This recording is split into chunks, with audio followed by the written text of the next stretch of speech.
नमस्कार, आज 14 दिसंबर और ये है अमेरिका लाइव। सबसे पहले नजर डालते हैं आज की खास खबरों पर। ब्रिटिश प्रधानमंत्री गॉर्डन ब्राउन अचानक पहुंचे अफगानिस्तान, सैनिकों के साथ बिताई रात और कहा कि अगले कुछ महीने हो सकते हैं निर्णायक। हिलरी क्लिंटन ने अमेरिकी पाकिस्तानी से कहा, हम पाकिस्तान के साथ ही हैं, संरक्षक नहीं। और अफगानिस्तान में अफगानी सुरक्षा बल तैयार करना अमेरिकी ट्रेनर्स के लिए भी आसान काम नहीं। देखेंगे क्या है चुनौतियां एक अफगानी सैनिक तैयार करने में। वॉशिंगटन डीसी से मैं हूं वॉइस ऑफ अमेरिका का अमित श्रीवास्तव। अब खबरें विस्तार से।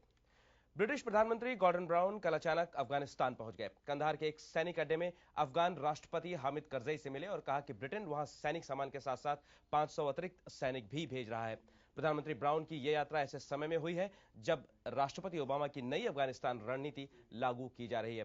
प्रधानमंत्री गॉर्डन ब्राउन की इस यात्रा से पूरी रणनीति को कितना फायदा होगा, बात करते हैं वॉइस ऑफ अमेरिका की अफगानिस्तान सेवा के कार्यकारी संपादक मतिउल्लाह आबिद से।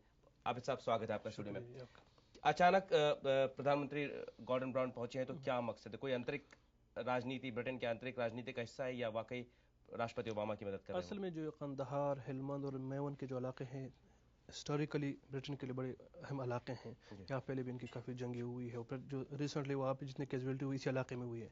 तो ब्रिटिश के अंदर इन पे काफ़ी प्रेशर नज़र आ रहा है। जो इंतखाबात आ रहे हैं इनको इंप्रेशन देना होता है कि हम जाएंगे तो जो हालात हैं हमारे कंट्रोल में है कि नहीं। दूसरा जो सर आपने कहा कि प्रेसिडेंट ओबामा का जो प्लान है, ब्रिटिश सोल्जर्स को आप कह रहे हैं कि क्या बूस्ट मिलता है उसको उनके आने से? हाँ, ये तो लाजिमी है कि उनके जो कमांडर है वो आएंगे, उनसे सामने बात करेंगे, उनका हाल पूछेंगे, मोरल जो उनका हाई हो सकता है। दूसरा जो आपने कहा कि जो ओबामा की जो उसका ये है कि मतलब एक क्लोज पार्टनर है, आज से नहीं है, जब से वॉर ऑन टेरर शुरू हुआ है प्रेसिडेंट बुश और टोनी ब्लेयर का, फिर प्रेसिडेंट ओबामा और ब्राउन का इनका जो सिलसिला जा रही है। और बस यूरोपियन यूनियन में फिर नेटो में जो टॉप के कंट्रीज में आता है ब्रिटिश का नाम आता है। इनकी जो ज्यादा सोल्जर भी है अफगानिस्तान में, इन्हीं के दूसरे नंबर पे अमेरिका के बाद, तो इनका बूस्ट जाता है। यूरोप भी एक मैसेज जाता है कि हम जा रहे हैं तो आप भी आ जाओ, और अमेरिका को ये मैसेज दे रहे हैं कि देखो हम आपके लिए क्या क्या नहीं कर रहे हैं। तो ओबामा को तो काफी पॉजिटिव ये चीज आ रही है। तो अमेरिकी प्रशासन इसको किस तरीके से देख रहा है कि यही मदद हो रही है पूरी? जो कह के वॉर ऑन टेरर में कोalition है, अलाइड फोर्सेस हैं, तो अलाइड फोर्स में सिर्फ अमेरिका तो नहीं है ना, उसको मतलब इंप्रेशन मिलना चाहिए कि ब्रिटिश से भी आ रहे हैं, जर्मनी से भी आ रहे हैं, फ्रांस से भी आ रहे हैं। तो एक स्टेप है। इससे पहले उनका जो डिफेंस मिनिस्टर था वो गया हुआ था। इससे पहले अमेरिका भी करता रहा इस बात को, लेकिन प्रधानमंत्री गॉर्डन ब्राउन खुलकर राष्ट्रपति करजई की आलोचना करते रहे, भ्रष्टाचार के बारे में बोलते रहे। तो जब दोनों नेता आमने सामने मिले तो क्या बात हुई? इस दौरे से ऐसा लगता है जैसे अचानक गए काबुल से डायरेक्ट गए कंदहार, वहाँ पे अपने फौजी से मिले, तो प्रेसिडेंट करजई उनके साथ गए वहाँ पे, मतलब उनको वेलकम करने कंदहार पहुंच के उनके साथ मिलकर प्रेस कॉन्फ्रेंस किया। फिर यह है कि उनके जिस बड़े तराजात थे करप्शन, करजई ने कुछ कहा उनको कि मंत्रिमंडल के बारे में जब बनाएंगे कि ये इसी बात पर हम काफी मतलब फोकस कर रहे हैं कि उन्होंने अपने जो स्पीच में कहा है कि जो कैबिनेट बन रहा है उसमें मैं इसलिए जल्द नहीं कर रहा हूँ कि जो लोग हमें एड दे रहे हैं, जो हमें पैसे दे रहे हैं, वो हमसे तवक्कुआत रखते हैं, उनकी एक्सपेक्टेशन है कि इस तरह के लोग कैबिनेट में आने चाहिए जो उनके काम को आसान कर सके। तो ये एक गुड मैसेज है टुवर्ड गॉर्डन ब्राउन के। आप यानी मोटे तौर पर करजई कह रहे हैं कि जो मंत्रिमंडल बनाएंगे उसमें भ्रष्टाचार से जो लिप्त लोग हैं उनको दूर रखेंगे। हाँ, ये काफी नाम आ रहे हैं करप्शन में। अभी उन्होंने कुछ 21 मिनिस्टर ना लेने का बात किया है, मतलब हो सकता है कि बड़ी चेंज आ जाएगी कैबिनेट में। चलिए, बहुत बहुत धन्यवाद आबिद साहब स्टूडियो में आने के लिए। एक तरफ अफगानिस्तान में अंतर्राष्ट्रीय सैनिकों की संख्या बढ़ रही है तो दूसरी तरफ राष्ट्रपति ओबामा की रणनीति का एक बड़ा हिस्सा यह भी है कि अफगानी सैनिकों को ही तैयार किया जाए और जुलाई 2011 से अफगानी सैनिकों के हाथ में सुरक्षा की जिम्मेदारी का हस्तांतरण भी शुरू किया जाए। जाहिर है अमेरिकी सैनिक अफगानी सैनिकों को प्रशिक्षण भी दे रहे हैं। आइए देखते हैं कि अफगानी सैनिकों को तैयार करने में क्या चुनौतियां हैं। दक्षिणी अफगानिस्तान के कांधार जिले में अमेरिकी और अफगानी एविएटर्स नेटो के हवाई अड्डे पर प्रशिक्षण मिशन के लिए तैयारी कर रहे हैं। लेकिन 8 साल के युद्ध के बाद कभी कभी अफगान सैनिकों और उनके अमेरिकी सलाहकारों के रिश्ते में तनाव हो जाता है।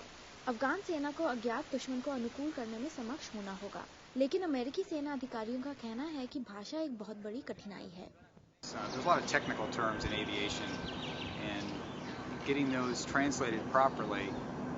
एविएशन के क्षेत्र में काफी तकनीकी शब्द हैं जिनका ठीक से सही समय पर अनुवाद करना, खास करके जब वे उड़ान में हैं, बहुत बड़ी चुनौती है। मैं खुद थोड़ी भाषा सीखने की कोशिश कर रहा हूं, लेकिन तकनीकी नियम और विमान पर प्रक्रियाओं का कोई विकल्प नहीं है। लोगार इलाके में एक अमेरिकी बटालियन और एक अफगान बटालियन साथ है। ज्यादातर अमेरिकी जटिल मिशन संभालते हैं, लेकिन अफगान सैनिकों को आमतौर पर आसान काम दिए जाते थे, जैसे सड़क चौकियों को संभालना, और अफगान उपकरण और मानव शक्ति की कमी की शिकायत भी करते हैं।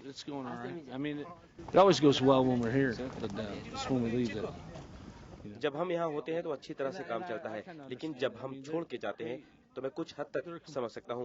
उनकी शिकायतें और चिंताएं सही हैं।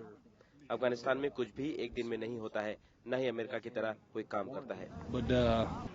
अमेरिकी युद्ध के पश्चिमी तरीकों की सलाह देने का प्रयास करते हैं, लेकिन अफगानी अक्सर अपने ढंग से काम करते हैं और यह अमेरिका का एक बड़ा, ज्यादा स्वतंत्र अफगान सुरक्षा बल बनाने के नेतृत्व प्रयास में बाधाएं डाल रहा है। Sonali Sen, voice of America. अमेरिकी विदेश मंत्री हिलरी क्लिंटन ने अमेरिकी पाकिस्तानी संगठन में मौजूद लोगों से कहा कि अमेरिका ने पाकिस्तान को, उसके लोकतंत्र को शक्तिशाली बनाने, आर्थिक विकास को बढ़ावा देने और आतंकवाद को पराजित करने में सहायता करने का प्रयास किया है। President Obama and our administration has worked hard to change. राष्ट्रपति ओबामा और हमारे प्रशासन ने पाकिस्तान में अपने मकसद के बारे में विचारधारा बदलने का कड़ा प्रयास किया है। मेरी पाकिस्तान यात्रा का एक बड़ा मकसद ये था कि पाकिस्तान के बड़े समुदाय तक अपनी बात रखी जाए, ताकि उनकी जरूरत, उम्मीद और चिंताएं सुनी जाए और ये तय किया जाए कि अमेरिका सही रास्ते पर है और ये मेरे और राष्ट्रपति ओबामा के लिए वैयक्तिक प्राथमिकता है।